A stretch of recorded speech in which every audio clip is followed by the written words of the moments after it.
Ya, selamat pagi semua pecinta podcast IKA. Selamat datang kembali ke podcast IKA yang kali ini masih tetap bicara mengenai Taman Sringganis. Dan hari ini saya ditemani Kang Dudi, Mas Dudi. Kang yang lebih pas. Kang Dudi, selamat pagi Kang Dudi. Selamat pagi, baik Kak. Ya, apa kabar? Baik sekali, alhamdulillah. Ya, terima kasih udah bersedia datang nih untuk rekam atau buat podcast barengan nih hari ini. Dan mungkin untuk para pemirsa ya, jadi hari ini kita akan bicara dengan beberapa tokoh penting nih. Wah, tokoh penting dari Taman Sringganis.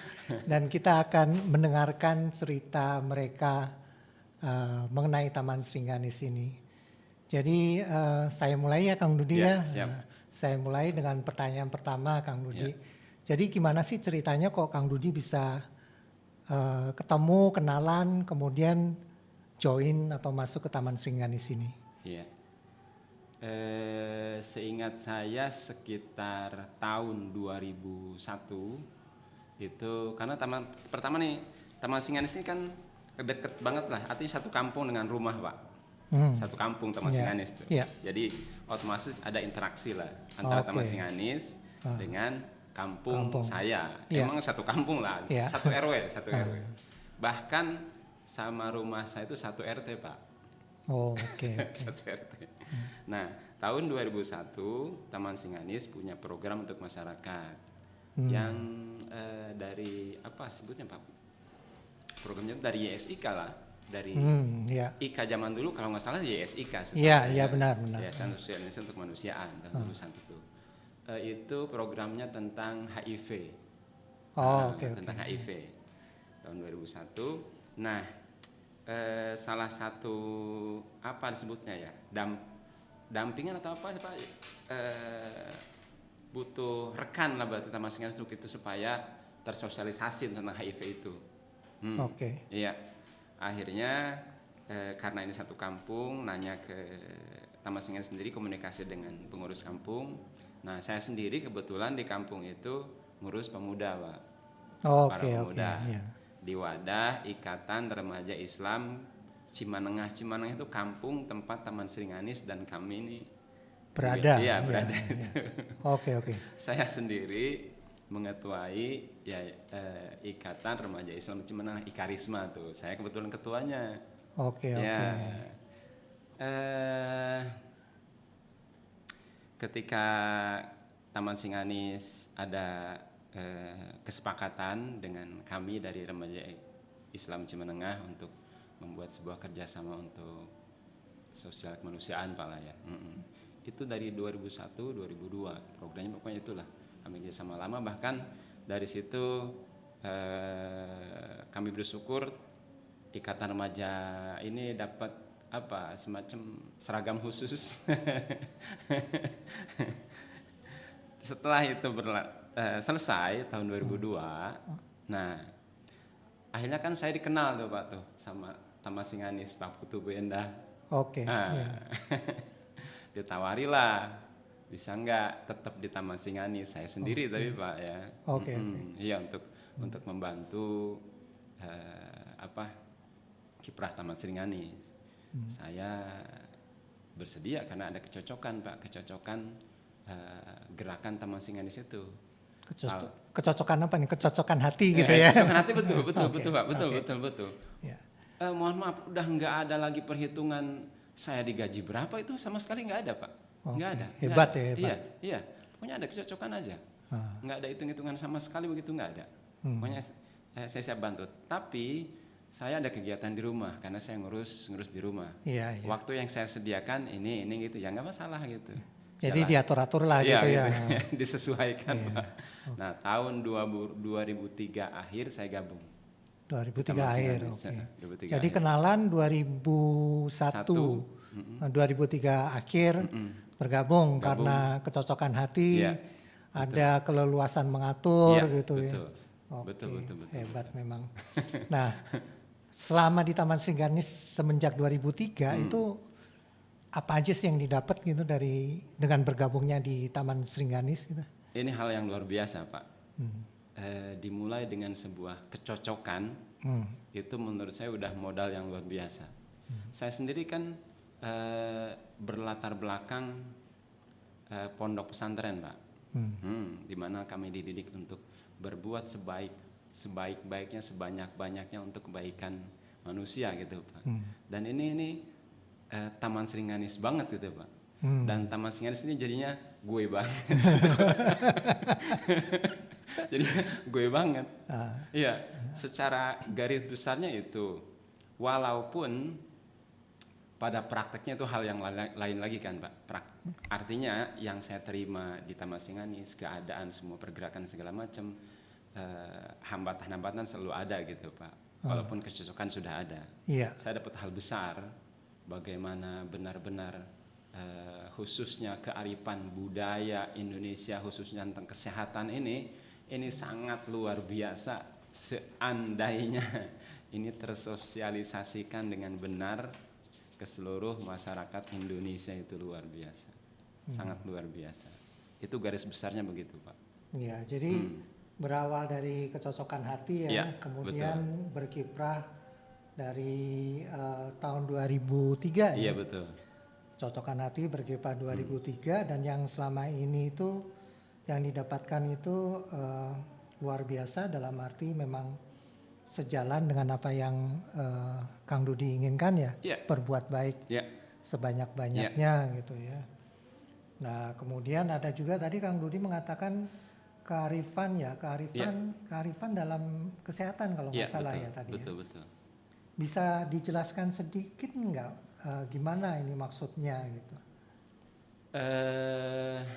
Bagaimana tadi saya ceritakan bagaimana latar belakang saya di pondok pesantren, Pak, tentang pola di pondok pesantren, di pola pikir yang luar biasa, pola hidup yang luar biasa, dan bagaimana kearifan budaya Indonesia tentang kesehatan ternyata sangat hanya benang merah tipis.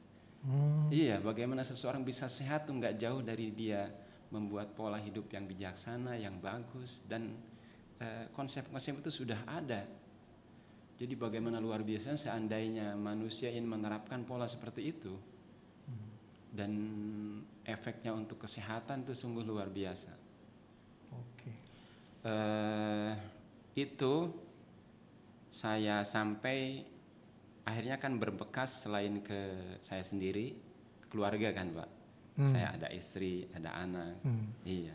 Ketika ada gangguan kesehatan, misalkan istri saya sepijat, ya kan? Iya. Dan itu menjadi hal-hal yang terbiasa di rumah. Anak saya ketinggalan enak badan, cirinya apa dia? Ayah pengen dipijat dong, itu udah enak badan tuh.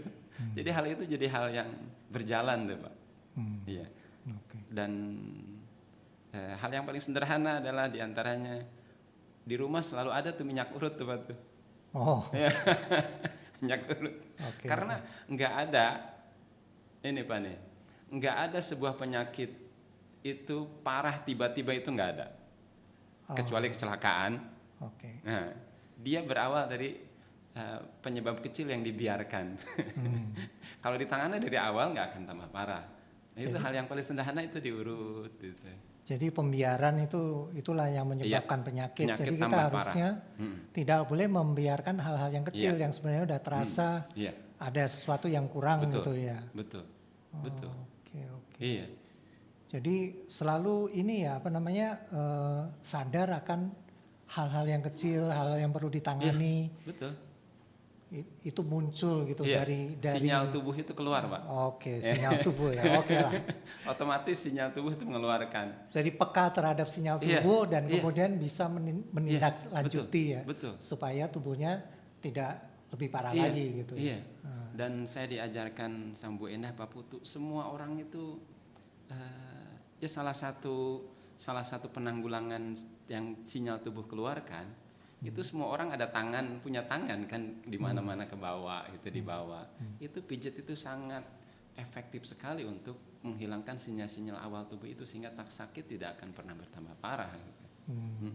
Jadi ketika saya ingat sekali tuh Bu Endah, contoh misalkan kita di kendaraan, ketika ada gangguan kesehatan, pusing, mual dan segala macam, nggak kepikiran tuh obatnya, ntar turun beli obat apa tuh, bukan. Tapi kan kita pijat dulu Pak, sebelah mana nih? Nah, kayak gitu-gitu tuh. Hal sederhana Pak tuh. Jadi wujudnya seperti itu ya, begitu peka terhadap sinyal tubuh langsung berpikir mana ini yang harus aku pijat, bukan berpikir obat apa yang harus aku beli gitu ya. Iya, atau nanti misalkan nanti pulang mungkin aku harus besok ke puskesmas kali ya, atau kalau ada dokternya ntar panggil dokter lain. Oke, ya. Hebat sekali ya. Berarti sepertinya ini Kang Dudi udah banyak yang menyerap hal-hal dari Pak Putu dan Bu Enda ya. Iya. Nah, karena waktunya juga dari 2003. Ya 2003 ya, berarti dari 2003 sampai sekarang 2024 ya. Iya. Udah lama ya, 20-an tahun lebih ya. Iya, betul. Nah, saya nggak tahu ya, saya hanya berandai-andai 21 tahun udah cukup, waktu yang cukup lama ya. Dan mungkin Pak Putu dan Bu Enda juga berpikir tentang gimana sih kelanjutan Taman Sringganis ini. Pastinya begitu ya, normalnya begitu ya. Betul. Nah ini gimana nih Kang Dudi melihat hal ini nih? Gini Pak, yang saya jalani, yang saya lihat, yang saya tangkap gitu, saya akan melihat benar-benar apa yang Taman Sringganis punya dan apa yang teman-teman bergerak itu emang hal yang besar. Kalau Pak Putu bilang Taman Sringganis ini kepalanya besar tapi kakinya kecil gitu. Kepalanya besar, kakinya kecil. Oke. Jadi nggak bisa jalan, nggak bisa apalagi lari itu Pak. Jalan aja repot gitu Pak. Dan sebetulnya itu bukan hal yang spesial banget, bahwa hal-hal terbaik itu emang menjadi apa Pak ya, permasalahan kalau untuk diketahui oleh, disebarkan, disosialisasikan ke seluruh masyarakat umum, itu kayak apa yang mengajarkan kebaikan ke seluruh manusia itu hal yang berat. Ini juga berkesehatan model begini nih hal yang sangat berat, perjalanan. Sampai sekarang Taman Sringganis masih bertahan, ada sudah bersyukur banget gitu Pak. Dan emang kalau Taman Sringganis dibiarkan sendirian seperti itu, tanpa ada entahlah mungkin siapa yang bisa bantu ya, personal atau kelompok tertentu untuk ya yang paling luar biasa sekarang mungkin salah satunya IKI nih Pak ini.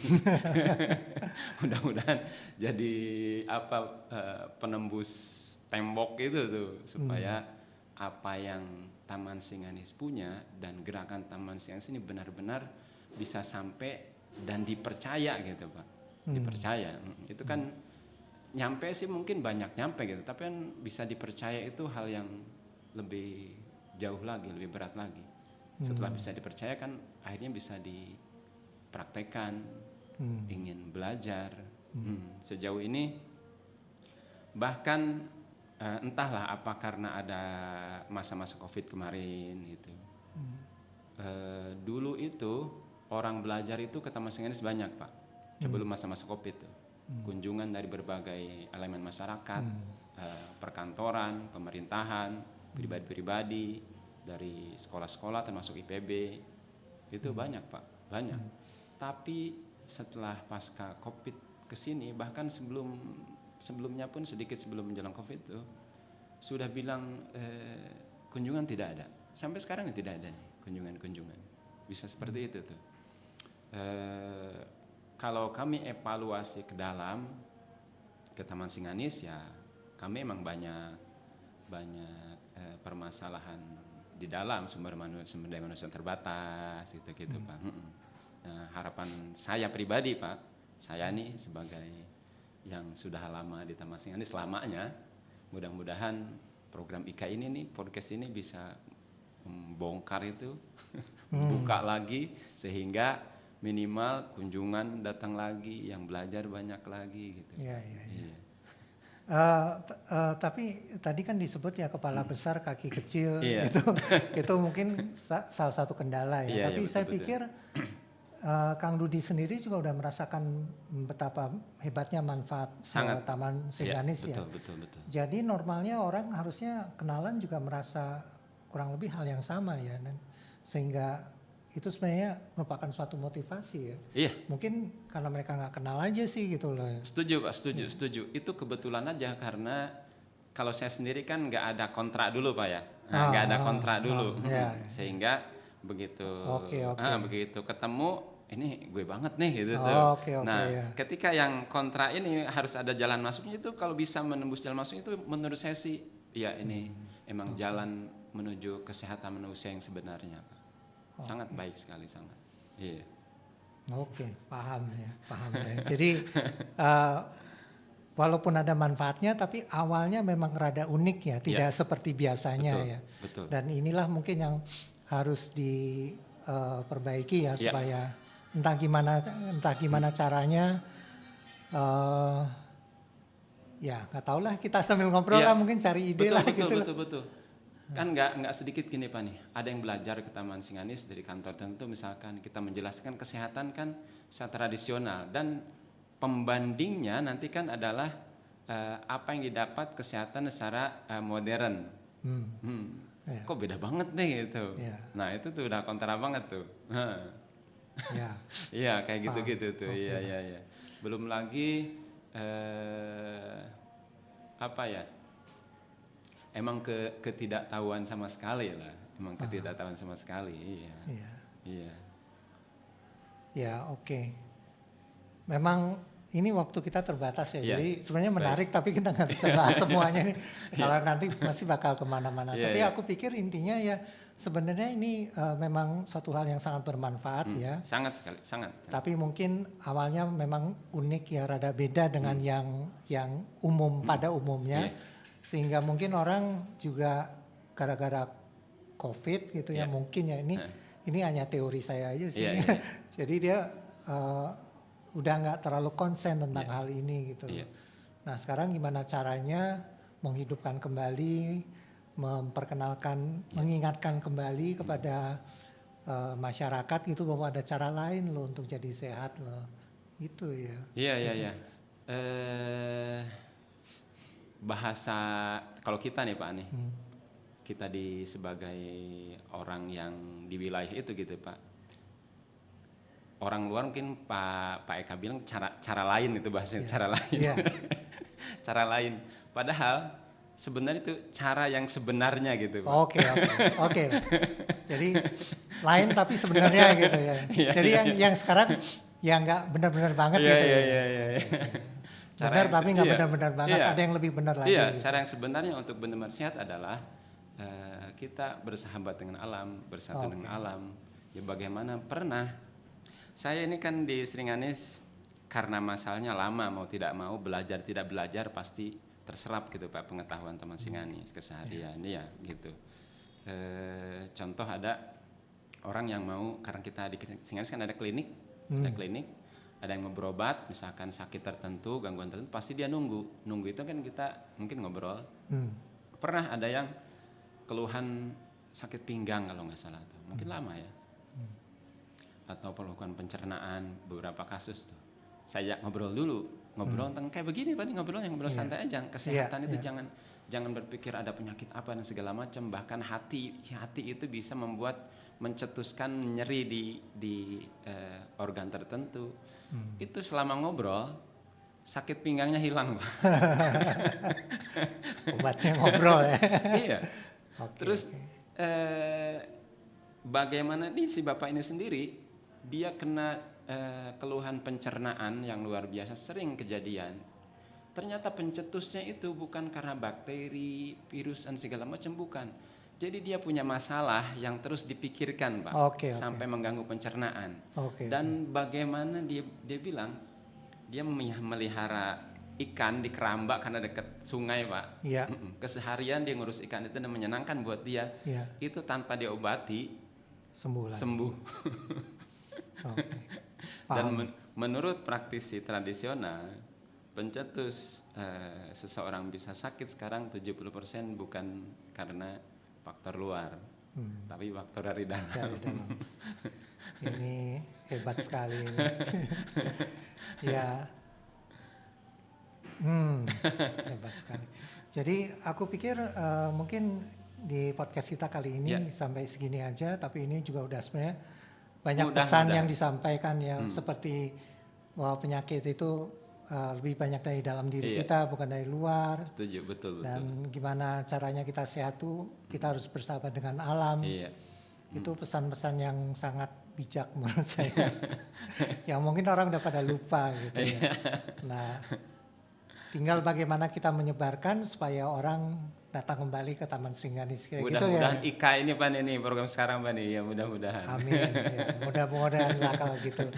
Oke, kalau gitu terima kasih Kang Dudi atas waktunya. Sama-sama. Terima kasih banyak saya juga Pak bisa ngobrol sama Pak Eka khususnya tentang Taman Sringganis ini Pak. Oke.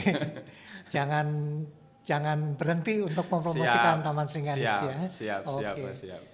Oke, terima kasih Kang Dudi. Sama-sama Pak Eka. Oke, demikian para pemirsa podcast. Sampai jumpa di podcast berikutnya. Iya. Sampai ketemu.